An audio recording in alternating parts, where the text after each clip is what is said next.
Welcome to the Moose Watch Before You Die podcast. Who loves you? Who do you love? It's me, Dylan, along with my cousin and co-host. Gab. And we have a special guest this time. It is, well, the second time you're back with us from Nando v That's Movies, right. Nando himself. Yes. Hi, everybody. It's I was trying to think of a thing that he says besides kissing the old lady. That's like his little introduction because he's got so many awesome like little moments. But there's really only one line I can remember from this movie, and we'll get to it. So it wouldn't really fit here. Fair. I just made a list of one-liners, but I do want to mention real quick before we do start talking about the movie, which I haven't even said the name of yet. It's The Running Man, but we were supposed to talk about another Arnold movie, which Gab and I ended up doing a couple weeks ago. There was a communication, scheduling mishap, but I do want to bring up one thing about Jingle All the Way. Nando, in my research about the movie, is it true that you auditioned for Jingle All the Way? It is. Yeah. Back when I was a child actor, I auditioned for the role of, I think the son's name is Jamie, which is weird because not the only, but one of the like other roles I had was also as a kid named Jamie.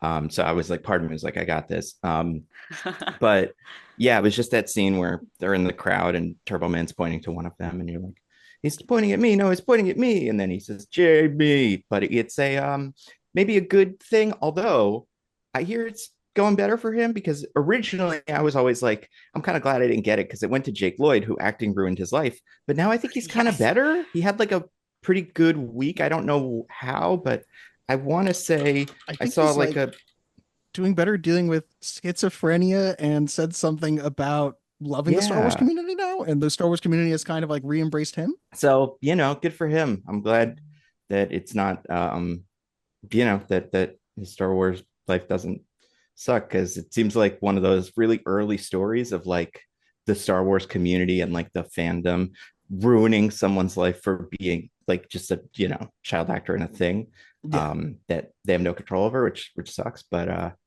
yeah, I think that's probably why in my household we love Jingle All the Way so much, and why it has become like one of our standard Christmas movies. But I also think it's just like a fascinating piece of like media in a time because of how much it came right before so many crazes from our childhood, so many like Furbies and Tickle Me Elmos and stuff. Like it was all about the Cabbage Patch dolls, and that was why they wrote it, and I get that. But like that became like what every Christmas was.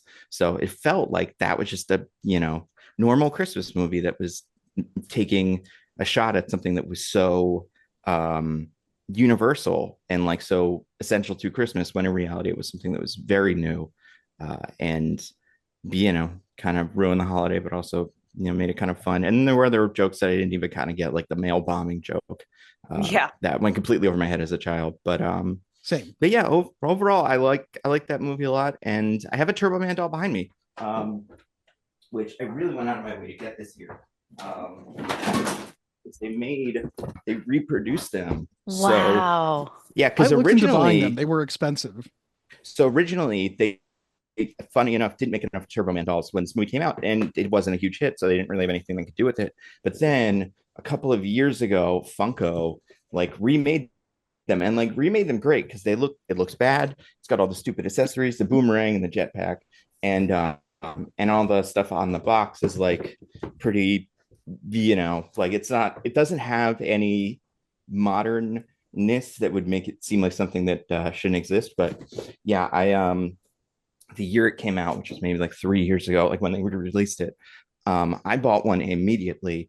And then that Christmas, my mom was like, I was going to get you a Turbo Man doll, but then you got it for yourself. And I was like, yeah, I mean, when you have the opportunity to buy it, you can't pass it up and just assume it's going to be there next year, or assume someone will get it for you. Like that is a must buy. So yeah, I love that movie. And I think it shares a lot with this movie in its weird Schwarzeneggerian, critique on consumerist culture and media destroying a thing. So it's interesting that both of them are like so close on the podcast. I like that you just used the word Schwarzeneggerian, and I will most definitely be using that every day from now until the day that I die. Thank you for that. Every day? Is that because you work in fitness and you're around Schwarzeneggerian people? Yeah. I'm gonna start peppering it into conversation. I will say this: I was gonna wait a while to bring this up, but I cannot sit on it any longer. Dylan, I may have told you this off the air at some point, but I'm actually really excited because in early March, the last week of February, first weekend of March, I will be going to the Arnold Classic where I will undoubtedly meet him. Oh, that's awesome. Yeah. He seems very cool, Yeah. like very down to earth and interesting. We've given him a lot of grace, and it's for a reason, right? We just love his silly little accent and those big bulking muscles, and I'm excited to meet him. So that'll be fun. I will report back to you both, and hopefully grab a photo. Is it because I know he has like a big compound and stuff where he has like tanks and all kinds of crazy stuff that he owns, or is it just in like some sort of other arena? Because his is one of those places that much like George Lucas's weird crazy ranch, where I've always been like, I would like to get inside of there at some point just to see all of it. Yeah. This is actually the like the bodybuilding and strongman competition that's in Ohio. So it's not anywhere that he lives, but it's obviously named after him. He is there the whole time, like, shaking hands and kissing babies and whatnot. So I have a client of mine who's a professional strong woman. So I have coaching credentials to go there. And so I will just be kind of hanging around backstage and waiting for her to be done and making sure she's okay. And like definitely cornering Arnold and being like, hi. Yeah. So that'll be cool. Gab's going to be there shaking babies, kissing hands. Yep. Yeah. And good. The short Nigerian, it's a good like acronym or like word to use, especially these days, because I feel like there are so many, especially like Netflix and a lot of the streamers love to take shots at Schwarzeneggerian movies where like a cool, tough action guy, says one-liners and stuff. But I do think it's something that, for whatever reason, the alchemy of what Arnold was bringing to this performance kind of only works for him and a couple of other people. But this is a good example of it, where like on paper, and even when you take the individual line reads, they're bad, but they all work in a way that makes the movie kind of entertaining. And it's something to do with just him and like his whole deal. We'll probably figure out a little bit more of what we love about it, or I was going to say, well, we've gone very off the rails. So what I am going to do, my position in this podcast, I'm going to bring us back onto the rails. So we have only mentioned one time that we are here to talk about the movie Running Man, or The Running Man, excuse me. And so I want to start by asking Dylan, put you on the spot, what is this movie about, as briefly as possible? What's this all been about? What am I working toward? You think you know everything about me, don't you? I dive at your bottom. I bloody well ought to. Well, I fully expected that to be our guest, so you really have put me on the spot. I know, that's why I did it. Nice. Is about Ben Richards, played by Arnold Schwarzenegger, in a dystopian society, being framed for crimes he did not commit and having to fight through a game show where people are trying to kill him and also maybe help the resistance overthrow that game show in society. I feel like that was pretty good. I feel like I normally really run on with it, but I feel like I summed that up well. Okay. Yeah, and then you continue to run on about how great it was. Why don't you tell us what IMDb says? Okay, the IMDb plot summary. In a dystopian America, a falsely convicted policeman gets his shot at freedom when he must forcibly participate in a TV game show where convicts runners must battle killers for their freedom. That's pretty cool. Okay, so you were pretty close. I thought it was good. Yeah. All things considered. Now, we don't usually do this in this order, but I kind of want to give Nando an opportunity quickly before we get to the taglines to give a slightly longer, more in-depth plot synopsis for anybody who hasn't seen this movie. So without going, as Corey often does, scene by scene, frame by frame, give us a general overview of beginning, middle, end of this film. Sure, yeah. So as you said, there is I want to say this takes place in technically in 1997 or something, one of those years that's not that far from. It's actually, I remember this, I wrote this down, it's 2017. Oh, okay, yeah. It's so actually another year that has already happened. It's 2019. Ooh. Oh, I thought it was 2017. The movie starts in 2017. I kind of remember the 7 as well. It starts with that description where it's on text, it says 2017, but then it's like 2 years later, the actual movie takes place. Yeah, because I guess he's in jail or doing, breaking out and doing all that stuff for a couple of years. Got it. But yeah, so in 2017, it's one of those futures where everything's bad. all the corporations have taken over, and the governments are part of the corporations. And as we'll get to it, there's a television show that is mostly gladiators, and it is the way that the masses are pacified and whatever. But like we're saying, a police officer who pilots a helicopter decides in the moment not to kill a bunch of people that he believes are innocent, and he is framed for that incident later on as a way to silence him and as a way to, like, I don't know, just more confuse the public. So we were saying, name's Ben Richards, played by Arnold Schwarzenegger, lots of morals, and also, the humongous man. And I can't remember how this happens. How does he? No, yeah. So then later on, they have to go to a work camp. He breaks out of the work camp. He meets some friends there, and they go to do the resistance. He doesn't want to do that. He instead tries to escape into Hawaii, and he does this with the unwilling help of a woman who works for the government. What is this character's name? I cannot remember. Amber, sure, yeah.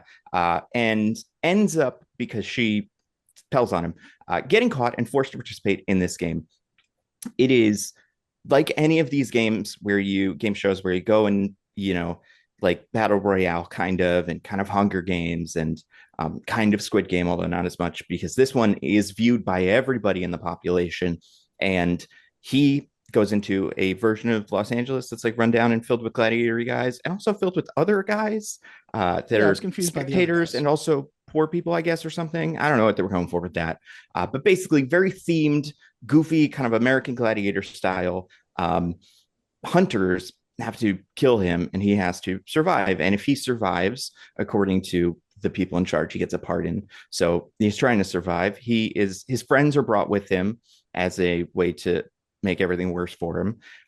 And over the course of the movie, himself, these other two guys, and then Amber eventually, because she also starts realizing that they're being lied to by the government, fight through a small army of these guys, four, and then a fifth one that doesn't count.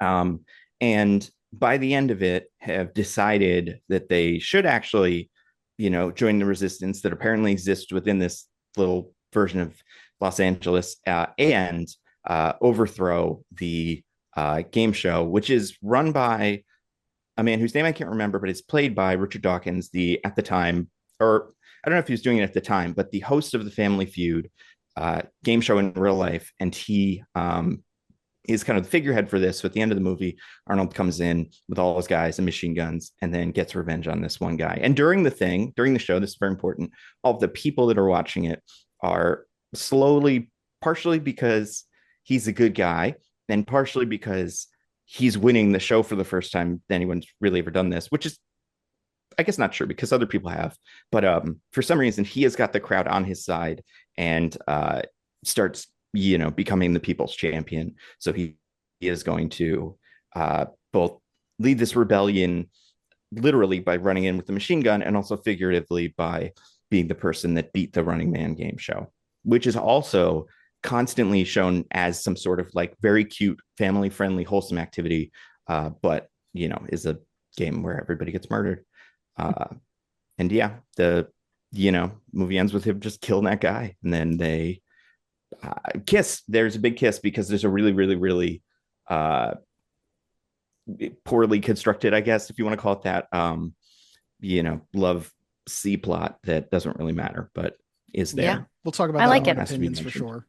Yeah. Yeah. Dylan, what about the taglines? So there's a bunch, and they're all like kind of variations of the exact same thing. So, okay. The year is 2019. The finest men in America don't run for president. They run for their lives. Oh. Okay. I'm not getting the feeling that the finest men in America do this since they're all criminals, but sure. Sometimes the criminals run for president too. That is the truth. Yeah. Okay, fine. Welcome to America in 2019. When the best men don't run for president, they run for their lives. We'll just get past that because that was the same. Okay. A game nobody survives, but Schwarzenegger has yet to play. I hate when they do that. When they conflate the actor in the movie and like when they lean into the actor. Yeah, I don't like that. Okay. It is the year 2019. The Running Man is a deadly game no one has ever survived, but Schwarzenegger's yet to play. Again, they did a variation of the exact same one. Last one, 2019. A game nobody survives. This year might be the exception. Okay. I don't hate that one. I don't know why they lean so hard into the year.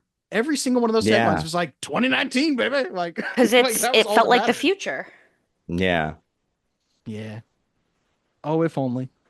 Do you guys remember when this happened, by the way, a couple of years ago when we did Running Man's and we killed all the guys? It was only, what is it, 2025 now? So it was only 6 years ago. Yeah, I can't believe it didn't do well in the ratings. Yeah, it's weird. There's too much going on, too many streaming services and stuff. Yep, exactly. Richard Dawson looked terrible. If it wasn't on Peacock, I think it would have worked. But oh yeah, and he's bad. They did one of those things where they like brought him back with CGI and it doesn't work. Yeah. But is that true? No, none of that was kidding. true. Oh, when you said they brought him back with CGI, I was like, really? But okay. I'm assuming he is dead. I'm not positive about this. Yeah, but okay, not for like as long as you would think, considering he looked like an old man in this movie. But he's been dead since 2012. Okay. Yeah. So he died before this would have happened. Mm-hmm. Yes. He never got the chance to really lead the game show where people die. Yeah. Well, Okay, so I don't know about you guys, but I'm itching to get into it. So let's get into opinion time. In this critic's opinion, that's just like your opinion, man. Well, I have a right to my opinion, and my opinion is you have no right to your opinion. Because you brought up the ending, I feel like I want to start at the end, which obviously we're getting into spoilers. Nando told you the entire movie before. Mm-hmm. This romance comes out of nowhere and should not exist, because the whole time, like every time they talk about the idea of a romance, it's about like, boy, he could have killed you and raped you, or raped you and killed you. I'm like, they're not really setting up a romance that well. Additionally, this needs one more scene at the end, doesn't it? Where like either it's a news report talking about we're no longer censored and let's talk about people being free and like something like that, or seeing an epilogue of like him on a beach in Hawaii where they said the former game winners were and actually living. But like it just ends instead right at that moment. And I'm like, no, not 30 more seconds. I think the romance is like the least of this movie's questionable choices. You know what I mean? I think at the end of the day, to use Nando's word, one of the things that really is like quintessentially Schwarzeneggerian is this idea that, like, first of all, we don't even acknowledge that this man is enormous. He's just a regular guy. Second, we don't acknowledge that he has this funny little accent that nobody else has. And third, we don't really acknowledge that he has to have any kind of positive traits or characteristics that would make a woman want to fall in love with him. She just looks at him and is like, oh, yep, I'll take that one. So I don't know. To me, it's like, yeah, of course she fell in love with him. He's like the guy. Like, he's so much the guy that we're willing to ignore all the red flags around, like, where did he come from? Why is he here? Why does no one else sound like him? To go back to Jingle All the Way, and I don't want to harp on this too much because that's not what we're here to talk about, but to go back to Jingle All the Way, it's like the kid didn't recognize that was his dad, the only guy in the town that's Austrian. Like, what? So anyway, I don't think it was that. It didn't strike me as that out of left field, because it was like, yeah, of course she loves him. He's fucking the dude. Mm-hmm.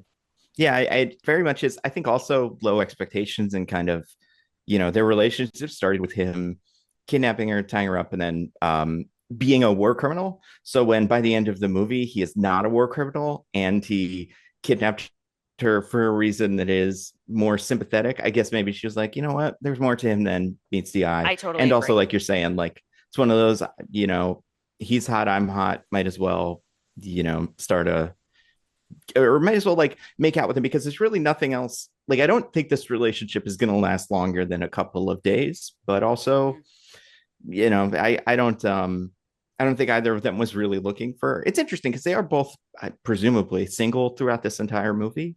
And she seems like she's got a good job and stuff. And he seemed like before he was doing fine. So is this one of those civilizations where they're like not allowed to mate or something, like I don't know, like The Giver or something, where that is. You're the second person today in my world that has mentioned The Giver, which is very strange because that's two more than literally any other day. Yeah. Interesting. It's an important movie or book if you it's true. read it as a book. But yeah, that's the only one I can think of where there's a lot of rules about sex and like what you can and cannot think. And it doesn't really come up here because they do really go into like it is a world that is ultra sexualized, and there's all the weird cheerleaders doing their sad dances and stuff. But yeah, no, I think the relationship did feel like something that was just an executive came in at the last moment and was like, you know what, you guys forgot, you got to end it with the big kiss. But besides that, I think, and I agree, and Dilla, there's way more than I would expect, including near the end in a way that I was like, wait, I didn't think this was where this character's arc was going. A lot of threats of sexual violence against everybody, but specifically against this one poor character. But that stuff kind of separate from this. I do think that this movie is amazing, and I love the I just love the production of the game show. The decision to hire Richard Dawson really is like genius, and I don't know who they would get for that today. Like, who is our Richard Dawson? Because it's not Ryan Seacrest. Hear me out. Oh, Dylan, you were gonna say. Yeah, who do we got?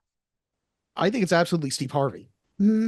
Perhaps. Does he have the menace that Richard Dawson has? Steve Harvey has to be the one like, you're getting sliced up now, like that type of thing. Yeah. Does he feel like he's like evil? I mean, maybe there's a lot of. I mean, Richard Dawson didn't feel evil on the Family Feud. He was kissing babes and everybody loved him. You know what I mean? Yeah. Mm-hmm. I think the interesting thing about Steve Harvey is that he's extraordinarily religious, and I think the Yes. more he gets like into his old age, the more that comes out. And so he's a little bit like old school. I think it comes across sometimes as judgmental. He wrote a book, I think, I may be wrong here, but he wrote a book that was like how to attract a man like for women. Yeah. And so I actually think it's a pretty good like 1-for-1. Now, I was going to say, Dylan, I'm impressed, and I think you're probably better than me, but hear me out. Kenan Thompson as the ooh-wee. What's up with that? Oh, that would be crazy. What's up with that? I guess, guy. but it has to be a real game show. Yeah. Kenan Thompson as Steve Harvey. Oh, how has Kenan Thompson not hosted a game show yet, though? Like, that does feel like I feel like they have so many weird little Peacock shows that they just, grab some character actors. Like Mikey Day hosts the Cake Show. Yeah. Why I'll say this. Why doesn't Kenan have something similar? I did have the opportunity to go to a live taping of SNL once. It was actually the first episode back after the pandemic when they had a live audience. And before the show, they do a lot of like vaudeville stuff. And Kenan came out and sang a song, and he was so good. It was amazing. It was one of the best experiences of my life. That makes sense because they do not a lot, but every so often they'll do a singing sketch and he sings in it. And so, like back when Cecily Strong was on it, she would also sing in a lot of sketches. And you're like, she can really sing. Yeah. And he kind of can probably too. Yeah. So it's delightful. It's yeah. I'm trying to think. We just lost, what's his name? Not lost. He's not dead. But the not Regis. This guy was Wheel of Fortune. He just left. Oh, Pat Sajak. Pat Sajak. He was funny. And I don't think he was funny, and he was weird. Like, have you guys seen his Scooby-Doo impression? Yes. Perhaps my favorite video that exists. So yes. Yeah. He is so excited to be able to break out that impression. When I was a freshman in college, he used to post videos on, maybe they were Vine and they moved their way over to Twitter or something like that. Ooh. But he posted these videos where he would pretend that Alex Trebek was trying to sabotage him. So it would be like him in his office. I'd have to find these. And he was like in his underwear and he was like yelling at somebody. And then like the camera creeps closer and he's like, God damn it, Trebek, stop trying to. It's so funny. He was hilarious. Cute. Yeah, Alex Trebek would be great for this. I was going to say Alex Trebek or Bob Barker. Which one of those two would have been better for this? Oh, Bob Barker. A little rapey, or am I making that up? I don't know. Richard Dawson has more of that than Bob Barker does, I think. Yeah, maybe I'm confusing the two. Drew Carey. Drew Carey is doing it now, and he's interesting. He feels like one of those comedians who's like smart, like smarter than he seems. So I could see him maybe pulling out a performance like that. Honestly, like as someone who watches a lot of Jeopardy, I don't hate Ken Jennings for this, just because he comes off as very wholesome. Like I feel like that has become his vibe, and he is like, I believe, a Mormon, so that doesn't hurt. Or one of the bigger Jeopardy champions was, so like that has to be part of his, part of his thing. But yeah, I don't know. I do think Drew Carey's probably one of our bigger game show hosts currently. He's been doing it a long time. Yeah. That being said, and even like back when he did, Whose Line? Whose Line, yeah, which isn't a game show, but is a show that he hosted. Is he's got the, he's got the juice. He can host a show. Yeah. I feel like I could see Whose Line Drew Carey doing it. Not as much Price is Right Drew Carey. So fat Drew Carey, not skinny Drew Carey. Sure. Comedian fatter Drew Carey seems more malevolent. Yes. Yeah. That's not Ozempic Drew Carey. Now, there's another performance that I'd like to talk about here, and that is one that's going to hit home for this podcast. Nando, I'm sorry. I hope that this means something to you in some capacity or another, but Alva from Vampire's Kiss is our leading lady. And oh my God, did that rock my world. I was so happy. I did not catch that. Yeah, she's Alva. I did get a text that I knew that she was watching it because I just got in all caps, Alva, Vampire's Kiss. So happy.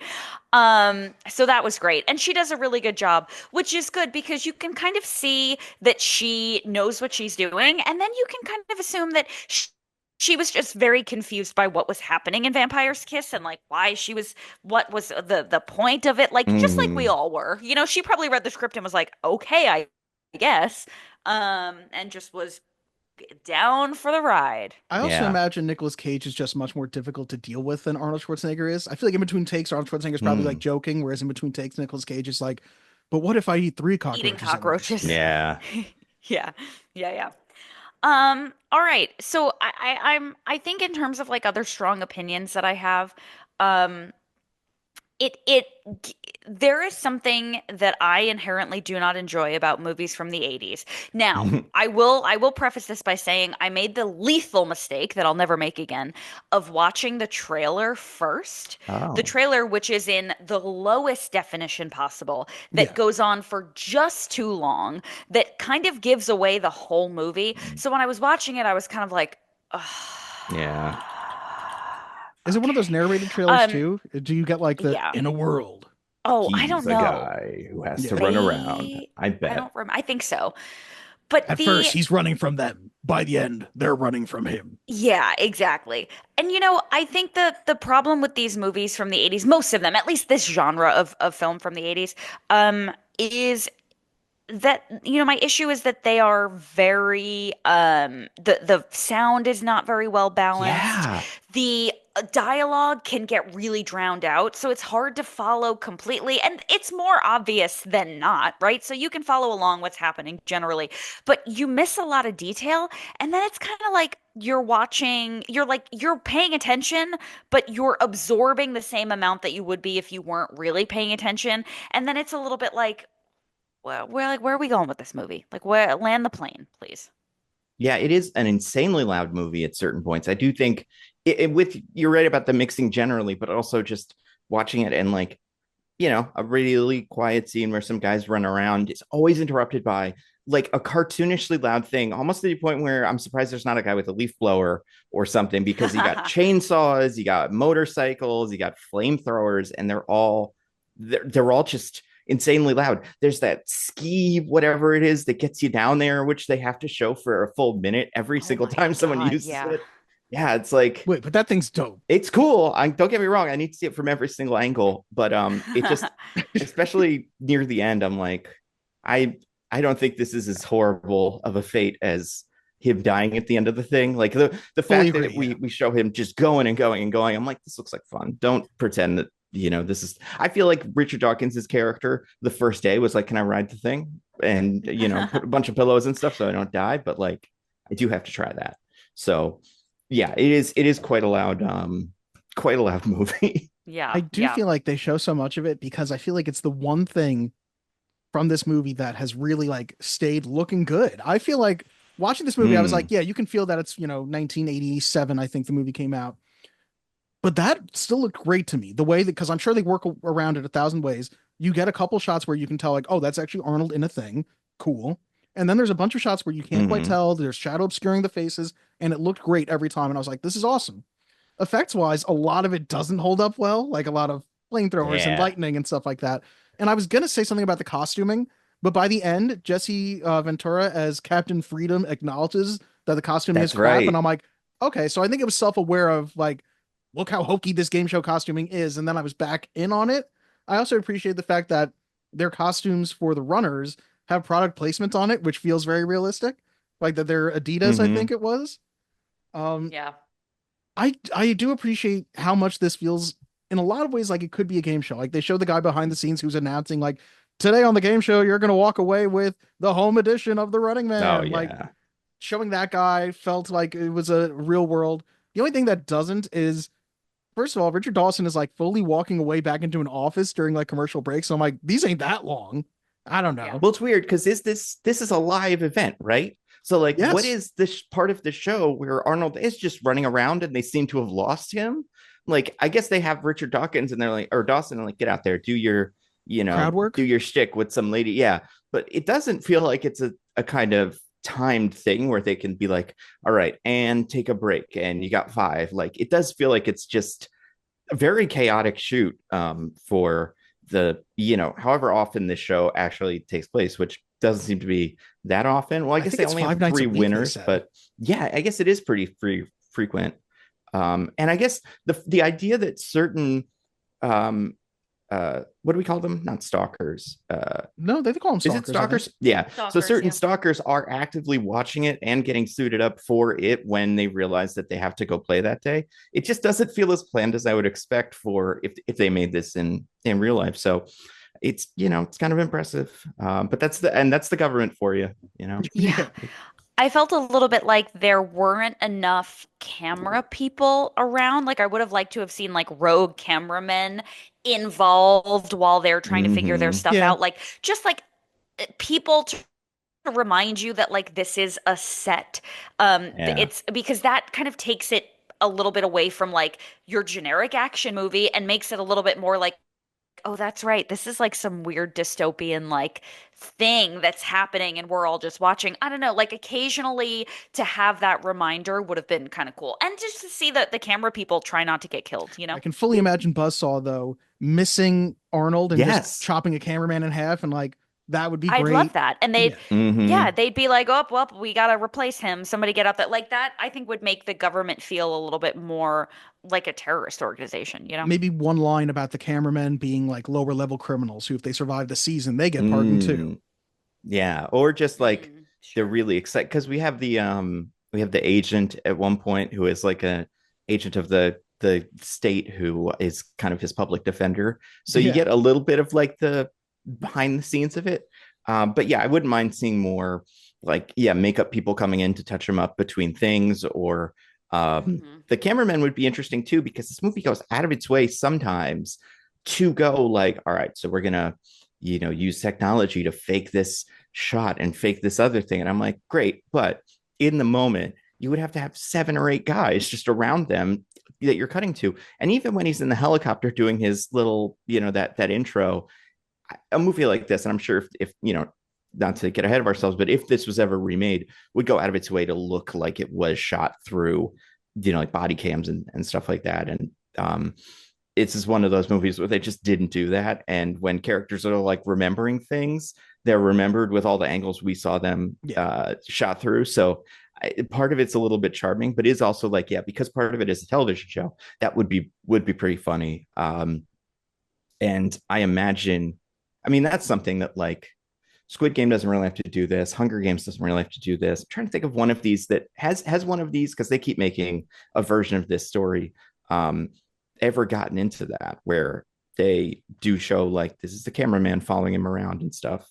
I feel like they try usually not to do that. Like I know Hunger Games, I think shows them as like maybe drone type cameras, which this movie sort of has the one shot where you see a camera on a crane and he rips the camera down from the crane and gives one of his best one-liners in the movie, probably his best one-liner, because there's a lot of them and they're like very mixed. You know what I mean? There's a couple good ones. There's a bunch of bad ones. I think it would have been cool to see some of the people watching at home. Like, what does the typical American household look like if you're not there in the live audience? What are they all huddled around the TV? Is it like a high quality broadcast because it's in the future, or are they huddled around like old Soviet televisions? You know what I mean? Like, I'd really love to know what they were depicting society as, because it felt like they were trying to be like, everybody's here, but surely everybody isn't there, you know? We see Amber turn on a TV in her house, and it's like a pretty standard looking TV. Although I do like the inclusion of Arnold goes to buy like flight tickets on the TV, which is sort of, looking ahead of itself. Yeah. So is the deep fake type thing they do later. But they have a line where they say something about, not that this movie's super 1984 society wise, it wants to be more, but they have a line about everyone has to have, I think they call them freebies, which are free TVs in their house, but you don't have to have it on. You're allowed to not have it on at all times, but you must own one. Interesting. I do think we need to talk a little bit about the Orwellian connection. Yeah, it's very, I feel like I wonder how much of what's the word? Like, this came out around the same time as RoboCop and a bunch of other, Starship Troopers, I guess, is maybe a little bit later. But it's part of that wave of like very, very self-aware semi-comedies directed at, evil corporations and some sort of, corporation government, whatever. It's funny that, first of all, is this based on a book or something? I didn't look this up before, but there's definitely a lot more facts about that. But it's based on a book by Richard Bachman, which was the pen name of Stephen King. Oh, get out. Shut up. Yes, which he did because at the time, I guess, literary companies would only put out one book a year by any author because they didn't want to, I guess, either saturate the market with that author or they felt like it was the best way to do it. And he was like, well, screw that. I'm just going to go by another name and put out way more books. Good for him. What's he worth? Great more than me. I don't know. Well, everybody's worth it. Sally is laying on the pillow over there. She's worth more than you. According to this, he's said to have a net worth of over 500 million. But that's just from the Stephen King subreddit. So I don't know. I was going to say, I'm looking at the same thing. That can't be right. Yeah. Well, good for him. He's got so many things that I'm sure he has huge royalties on, and he's a producer on so much of it. Like they're, making that new It show for Max now, and I'm sure he gets a nice big cut of that. So yeah, he's somebody that I don't mind being super wealthy. Like, yeah, dude, take it. You earned it. Yeah. We're all okay with Stephen King. Does anybody have any other major opinions before we get into the facts about this film? I think this is a good segue. What other major opinions that I could have? It's how about this? It's I do think that the theming for the guys, while somewhat inconsistent, is pretty good. Like, I think this seems like a thought through enough show where I could see it does feel like they really just went, and you get this from one of the names, but like with like a Mortal Kombat style of like, this guy's got a thing, this guy's got this outfit, which does make it fun. And I'm glad because I saw this once when I was in college, haven't watched it since. And when it starts, I'm like, oh, right, we're going to get like what, 2 stalkers. So the fact that we got 5 and then is it 5? If you count Captain whatever, the American Captain Freedom, I would say Captain Freedom, Dynamo, Freedom. Fireball, Buzzsaw, and Sub-Zero. Sub-Zero, right? That's the rest. Yeah. So the fact that we got 5 of them, I liked, and I wouldn't mind having seen more somewhere, just in like a little, like bench area where they're all hanging out. But yeah, it felt like a game show. It felt like one of these, unlike the Hunger Games, where I could see people watching it and getting into that element of it in real life. Like the whole, first lady who chooses Sub-Zero has her like little bit where she's like, my husband likes this one, but my favorite is the big cuddly Sub-Zero. So I feel like they got into the personalities well. I also think this movie, one thing that we'll probably maybe talk about is how many of Schwarzenegger's like later career things seem to tie into this by accident. Like him playing a Sub-Zero type character who, fights guys on an ice skate and does, cold puns and stuff. And I can't remember what the other ones were, but there were a couple of things in here that I'm like, oh man, this is, kind of like this thing he's going to do a couple of years later. And you can't have known that, but I wonder if like when he did that, he was like, oh yeah, I like the Running Man. That's cute. Yeah. Are there other cold roles he has besides Mr. Freeze? That's the only one, but I'm thinking like this is such a Mr. Freeze. Even the first I did think of Mr. Freeze with Mr. Freeze is like guys skating with hockey sticks and fighting Batman and Robin, like, you know, as if that makes sense. Like it's so similar. I can't remember what the other ones were besides the Terminator reference, which is very you know, on the nose. This is the best version of that because it's the only time I've seen where they came up with a great response to it, because Schwarzenegger obviously gives his "I'll be back," and Damon Killian, that's Richard Dawson's name in the movie, gives what a great response, only in a rerun. And I was like, yup, that's a good bad guy right there. That was very good. Yeah, I agree. I also, before we do get to facts, I just want to mention what is probably my favorite one-liner of the movie, because there's a whole bunch of them and most of them are very mixed. I don't hear anybody talk about this one, but Amber says to him, "We should have taken the trip to Hawaii." That's what I was going to say is my favorite line in the movie too. Yes. Yes. 100%. I had the shirt for it, but you fucked it up. Like, yeah. That did make me laugh. Yeah. The reading of "fucked it up" was such a funny, like, way that a person would say that. And so, like, not just like it just felt like he was like, yeah, you fucked this up though. It sucks. Like he read that as if he was just thinking about how cool Hawaii is, and in that moment, and I loved it. I really, that was what I was going to say is my favorite line in this, because there's all the Schwarzenegger one-liners of that he's throwing in there for possibly like, and very very like what's the word, like he seems to know in the moment like time for a one-liner for this to be fun, but not in a way that's like the crowd will like this, or maybe that is what he's going for with it, to like get the crowd on his side. But they're very self-aware one-liners, and even the other characters in the thing roll their eyes at him, and some of them are pretty funny, but no line in the movie gets me like that, the "you fucked it up" line. That one really did make me laugh. That was a good one. It was delivered perfectly too. And I think there's another line about the shirt that was also pretty funny, where she says like, going to Hawaii. Oh, no. She says like, "I'm so nervous I'm going to throw up." But he says, "I'm wearing the right shirt for it," or something like that, because the shirt is kind of ugly. On this shirt, you wouldn't be able to tell. Yeah. That was great. So I don't know. There's obviously really, really stiff line reads in this that are weird. But there's other ones that I don't know. I didn't mind. I'm going to put in the work. It's worthwhile to put just a bunch of the one-liners at the end of this episode for sure. Yeah, cool. And if you've never seen the movie, just kind of guess what the thing he's talking about is, because it's that. Like if he says a one-liner and you're like, wait, is that a guy that's, you know, electricity thief? Yes, that's what his deal was. Okay, should we do facts now? I don't have any more pressing opinions. Let's do it. I want the truth. Face the facts, ducks. Facts have no place with an organized religion. IMDb, it has a 6.6 out of 10. On Rotten Tomatoes, it has 67% tomato meter with an average rating of 5.7, 32 fresh reviews, and 16 rotten. The audience score is 61%. It had a budget of $27 million, and it grossed $38 million. Onto the reviews. The critics' consensus: The Running Man is winking sci-fi satire with ridiculous clothes and workmanlike direction. Which I definitely have a fun fact about the directing coming up.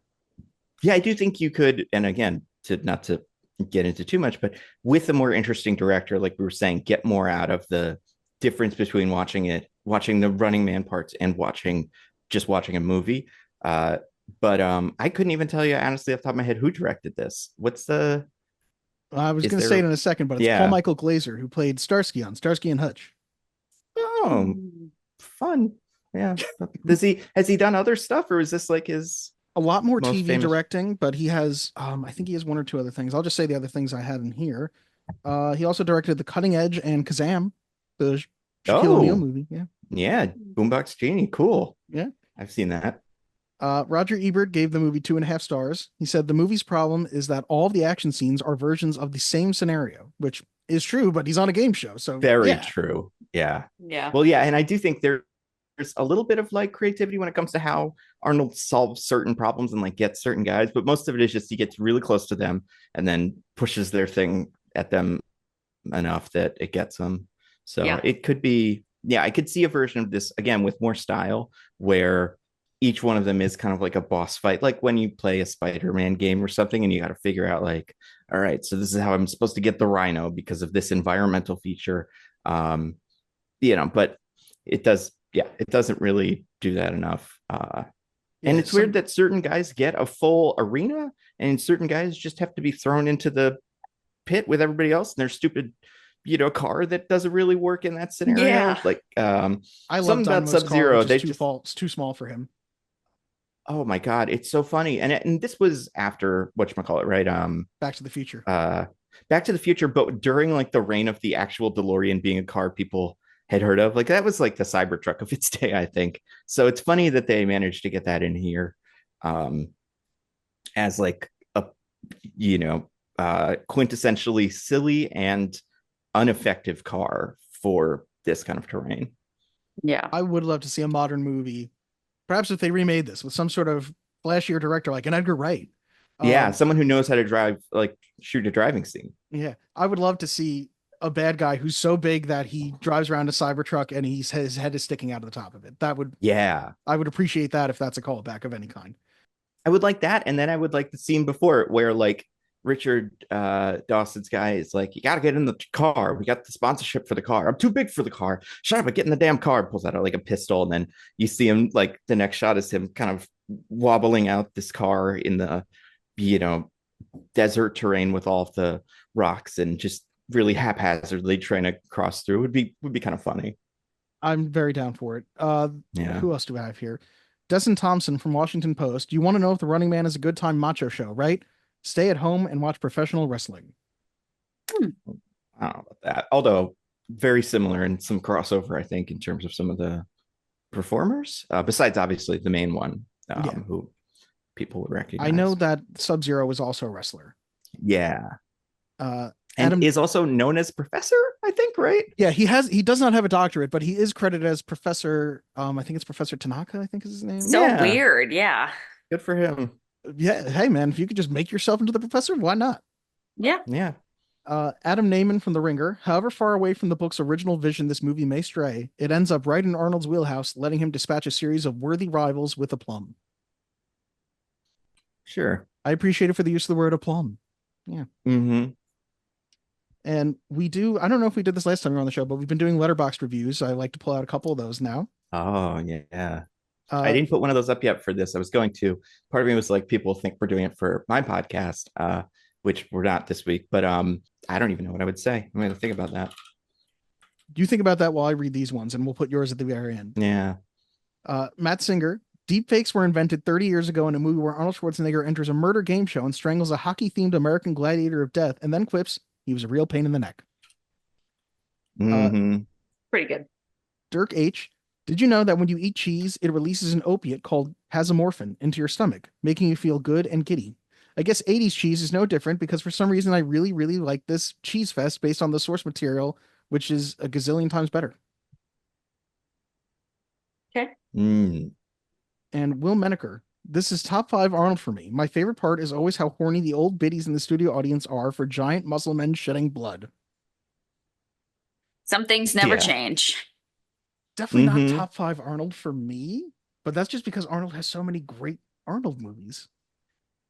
Yeah, this is tough because like it's not one of the greatest action movies of all time, like some of his movies are. So it's really hard to like, put this up against Terminator 2 or I mean that's like a good example of one that is just usually thought of as a classic one. But I do think this is out of their kind of less memorable Arnold ones like The Sixth Day or I can't remember if that's the one with all the devil stuff in it, but there were a lot of them that kind of came and went. I would say out of all of those, this is maybe my favorite. I do love now hold your horses there. I don't want anybody getting into verdicts here, so hold that thought. Okay. Yeah. I believe we have fun facts, please. We do have some fun facts. Well, first I skipped past it. So I already said directed by Paul Michael Glaser. The screenplay is written by Stephen E. D'Souza, who also wrote Ricochet, Commando, 48 Hours, and Die Hard. Die Hard. Oh, okay. Yeah. And, Commando, very, very quintessentially classic Schwarzenegger. Very Schwarzenegger. So I feel like that is the Schwarzenegger that most people picture, even if they haven't seen it, when they think of what an Arnold Schwarzenegger movie is. Yes. So that's cool. Paul Michael Glaser, by the way, not the first director of this movie. The first director was George Cosmatos. He was too ambitious and going over budget, so he was fired. Then British director Ferdinand Fairfax directed for a week of filming, but he was fired for making the film too British. I don't know what that means, but that's what they did. Yeah, I don't know what that's weird. Then Andrew Davis, who directed Under Siege and The Fugitive, he was the third director. He was brought in, and he was fired for running behind schedule and going over budget as well. Paul Michael Glaser had a weekend to prepare to direct the movie, and then he just went for it. Yeah. Then the workmanlike director part of the reviews isn't shocking. Yeah, and it also makes sense for a TV director to be able to step in and just be like, all right, let's film the thing. Yeah. And, I think for honestly knowing that it had all of those directors and all that behind the scenes, I don't know if it was turmoil or just like frustration, but it makes it a little bit more impressive that they actually managed to get the movie done at all. So yeah, that's always nice. So, a couple more. The book actually takes place in 2025, ironically, not in 2019. I don't know why they made that change, but there you go. Interesting. Dolph Lundgren and Christopher Reeve were interested in starring in the movie before it went to Arnold, and Patrick Swayze was also allegedly considered. Those are all good except for Dolph. Dolph Lundgren would have been fine, but those other two would have been so interesting. Christopher Reeve would have been like a great everyman for this movie. Like, I think that would have been really cool. And Patrick Swayze was like he had a very specific brand of like hunk that I don't think Arnold quite gets, but is treated like, especially with the love interest thing, that I'd be curious to see how that played out in this. Yes, like Roadhouse movie. Swayze is very much what this vibe would have been. Yeah, sure. They're very scrappy. It is funny that like there's the bit where Richard Dawson's looking at Arnold Schwarzenegger running in the first time he sees him. It's like, oh my God, this guy's got to be on our show. And it is a time when I'm like, yeah, this guy sees Arnold Schwarzenegger, the human being, just being a gigantic man and running and being the greatest physical specimen, as opposed to like looking at someone like Patrick Swayze and going, wow, that charisma, that hair, he's going to be a star on our show, which is another angle for this. But that is a very interesting alternative. When Rob Cohen, who was a producer, purchased the rights to the Richard Bachman novel The Running Man, he had no idea that Bachman was actually Stephen King and was surprised at how much they wanted to option the movie, because I think it cost $20,000 to option it, and he was like, from some no-name Richard Bachman. Oh, that's funny. That is cute. I wonder if they like, well, when they made this movie, was this the time when it would be valuable? Like because now if they made The Running Man now for the first time, it would have the word Stephen King everywhere on all the posters and like in all the TV shows or trailers. But I wonder if they couldn't even really get away with that because people that were familiar with this wouldn't have believed it if they'd read the book. It's not really what you would use Stephen King to market because it's not horror enough. You know what I mean? No. It is more just like science fiction action concept.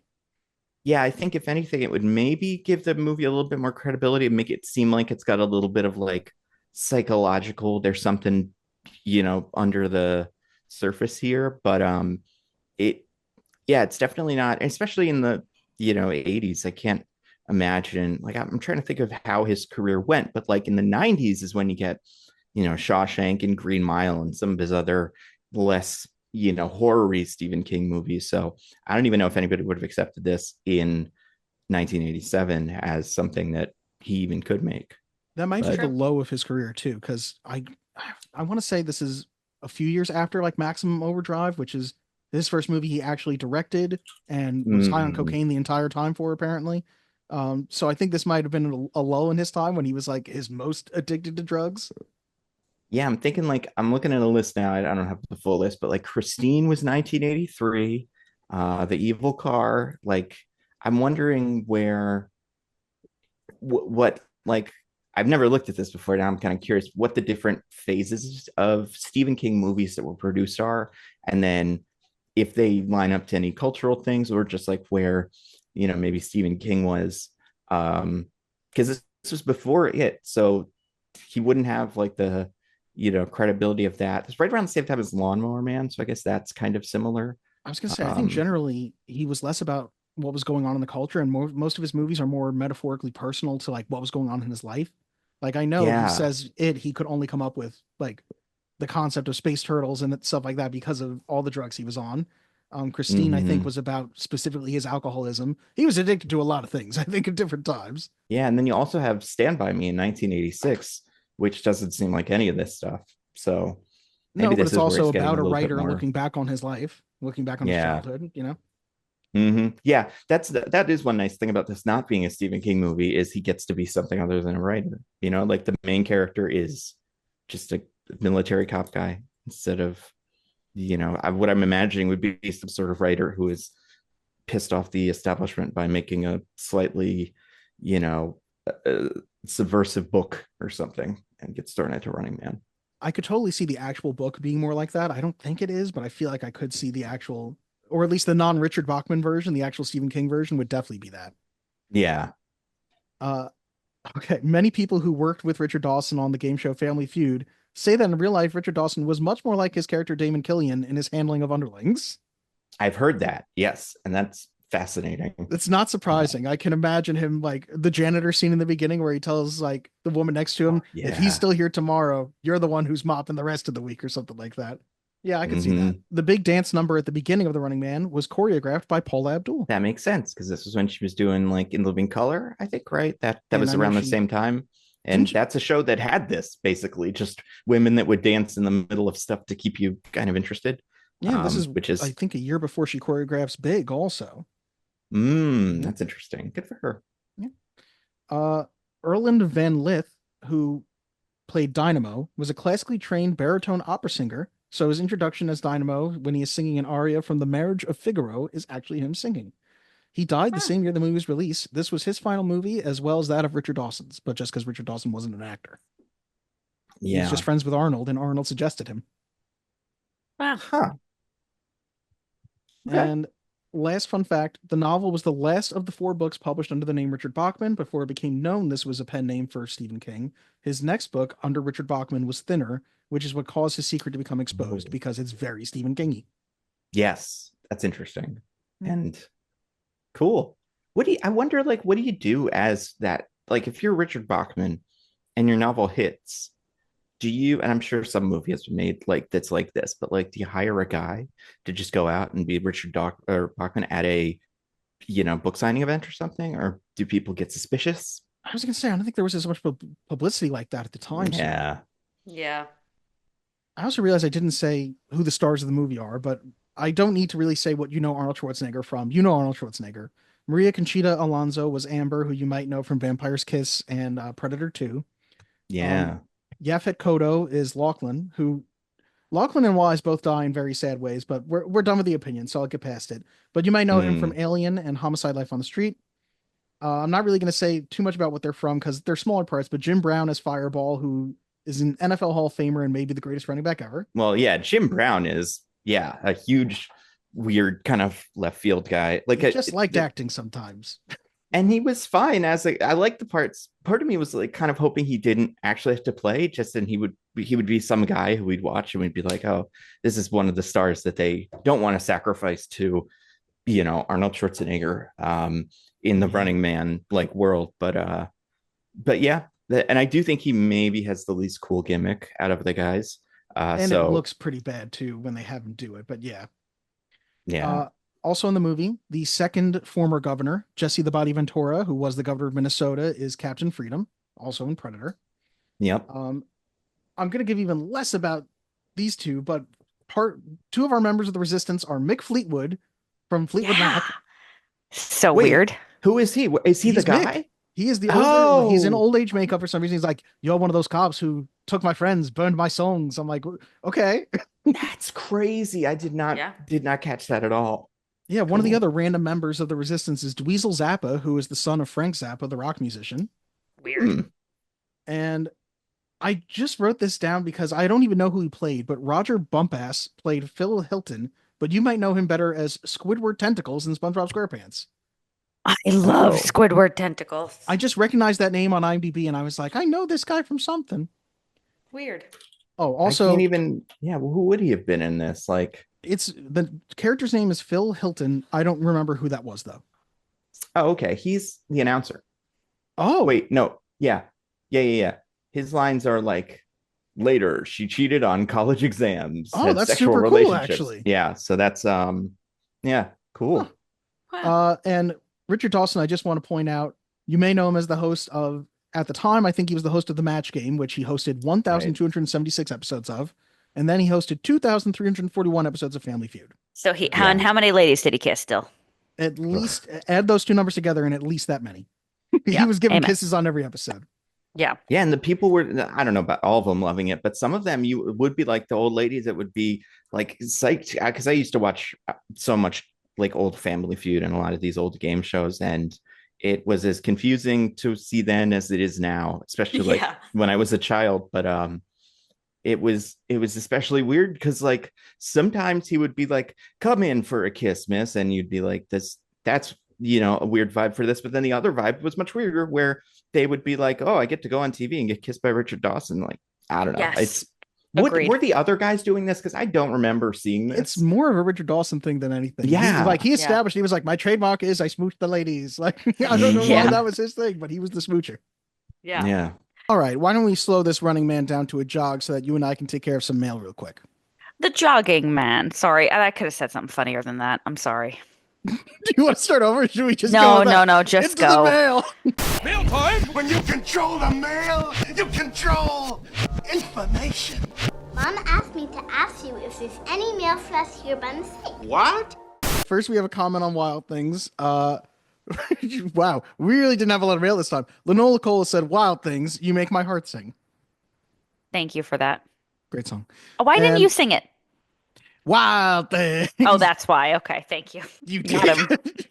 You literally set me up for the fall. Okay. Hook, line, and sinker. Then we have an email from Legacy, hanging all the way. Certainly a great month with the vibe shift from average Minnesota man Arnold Schwarzenegger to Kevin Bacon hanging dong in the movie Saw Before You Die atmosphere. Yep.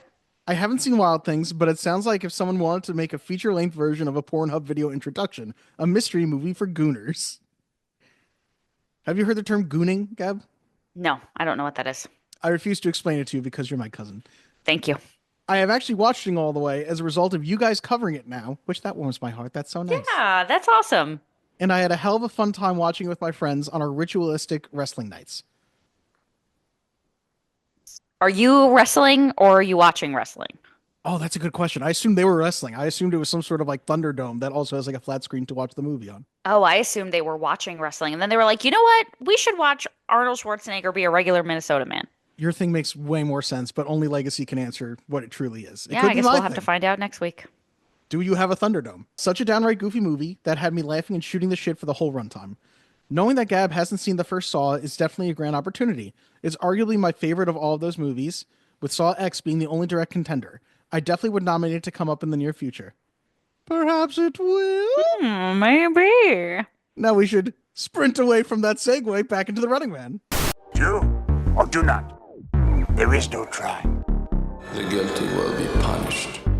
Sentence is death. Maybe we should have Gab go first because I feel like I know what she's going to say. Yeah, I'll be honest.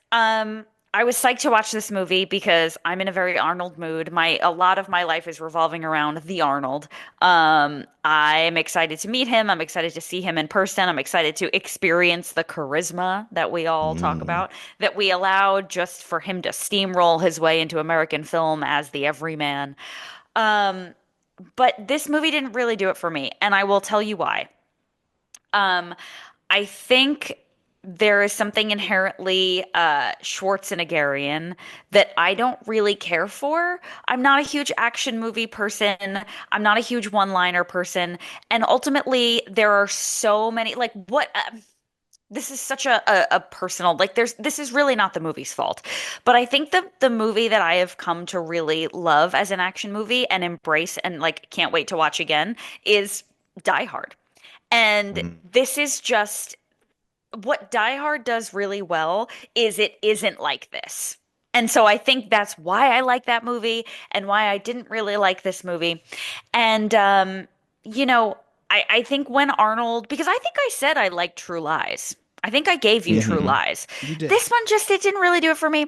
It did make me want to watch a film version of 1984. Yeah, I was just it also made me want to watch Vampire's Kiss because of Elvis. So I'm gonna say no. But I won't tell Arnold that when I meet him. Nando, do you want to go next? I feel like, again, I know what your response is going to be. Sure. Yeah. Like I was saying, I had only seen this once before when I watched it in college. And was going through like all of the old Arnold movies that he gets remembered for. And I do think there's something about this movie that I don't think it's like, I do think it's different because of Arnold. Because like we're saying, Swayze and Christopher Reeve could have worked. But I do think because this is an Arnold Schwarzenegger movie, it gets remembered as one of those Arnold Schwarzenegger movies from the 80s and 90s where he's an action star and says one-liners and stuff.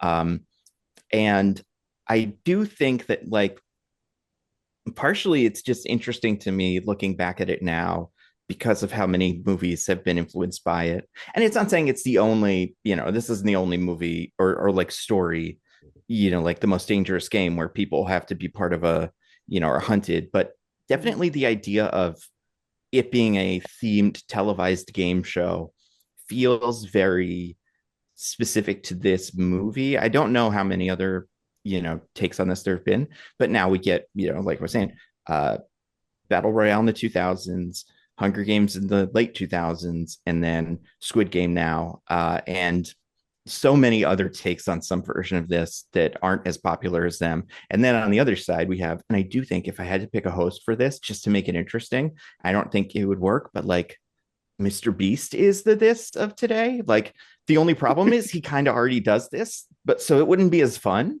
Like you'd just be really making a regular Mr. Beast video where people die at the end and his friends all have different hats and stuff. So I don't think it would be the same, but I do think that's the take on it. That would make it work. Anyway, all that being said, like I think this movie has a really interesting cultural value as one of the TV show that kills you, as a metaphor for, or as a stand-in for like the Colosseum. And I also think that it's got so much weird personality when it comes to the game show parts of it and the audience parts of it.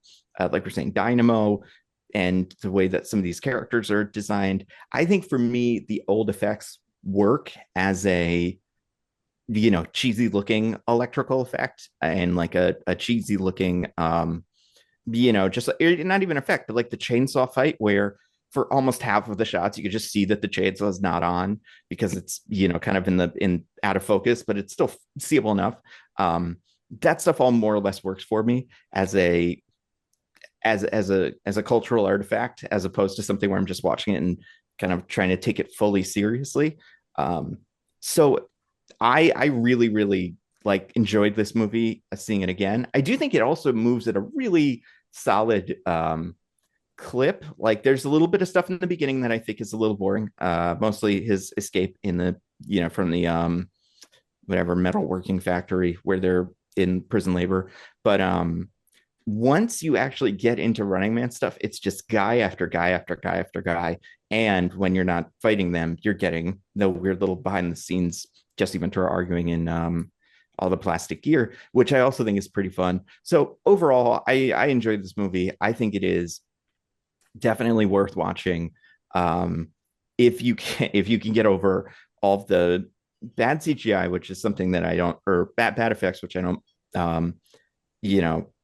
I expect most people can just kind of detach from, and all of the references to sexual assault, which is weird.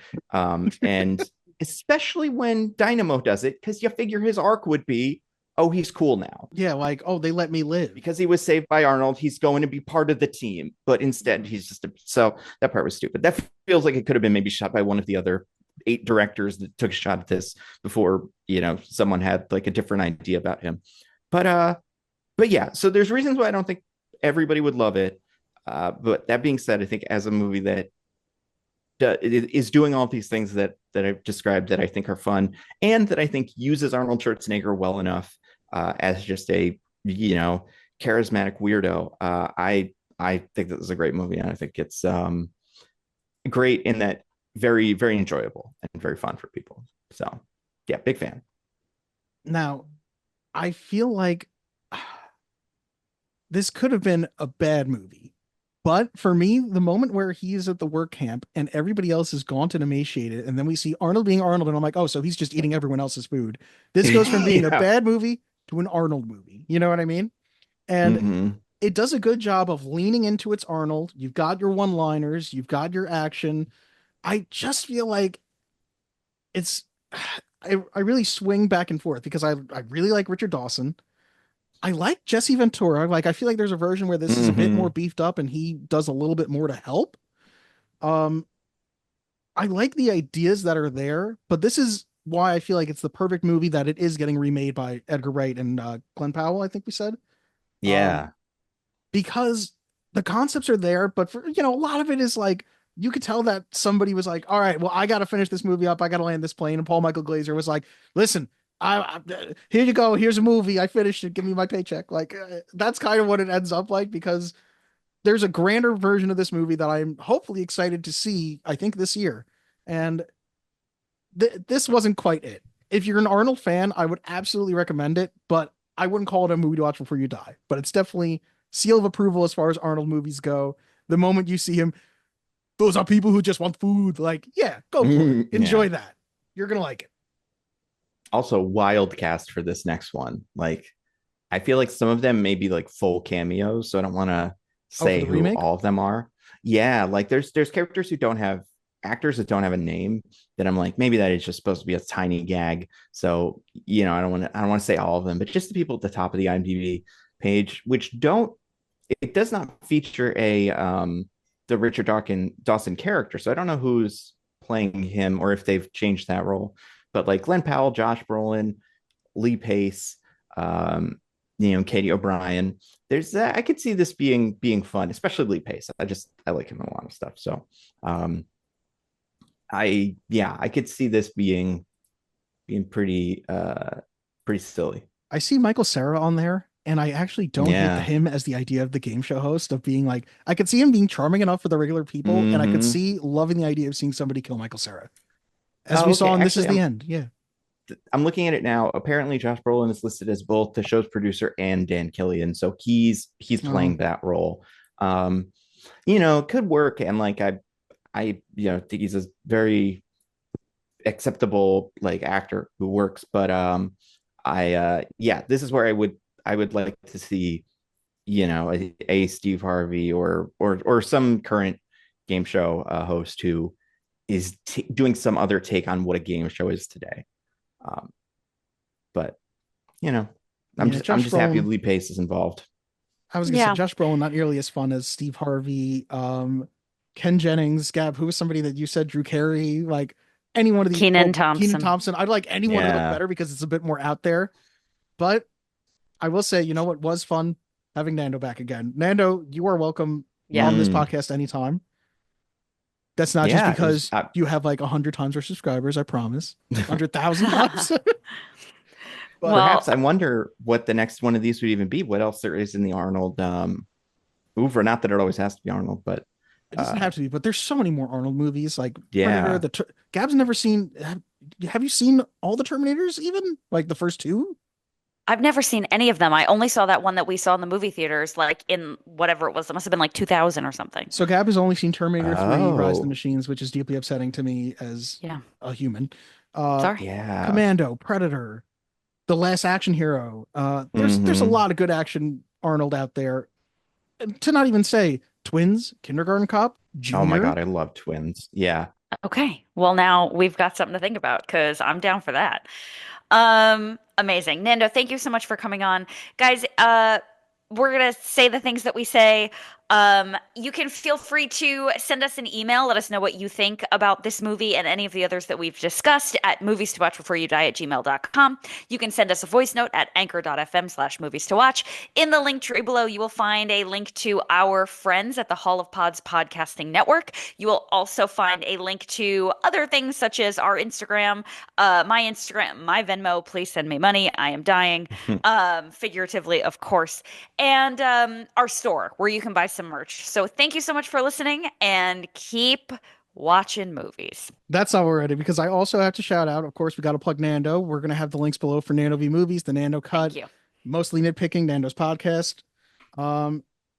Yeah, I will say this podcast was almost over. Now it's plain over. Oh, yeah. Thank you. I nailed that. What a line. Good job. Give you a lift? Won't show on this shirt. Don't forget to send me a copy. Only in a rerun. Guess they want us to stay.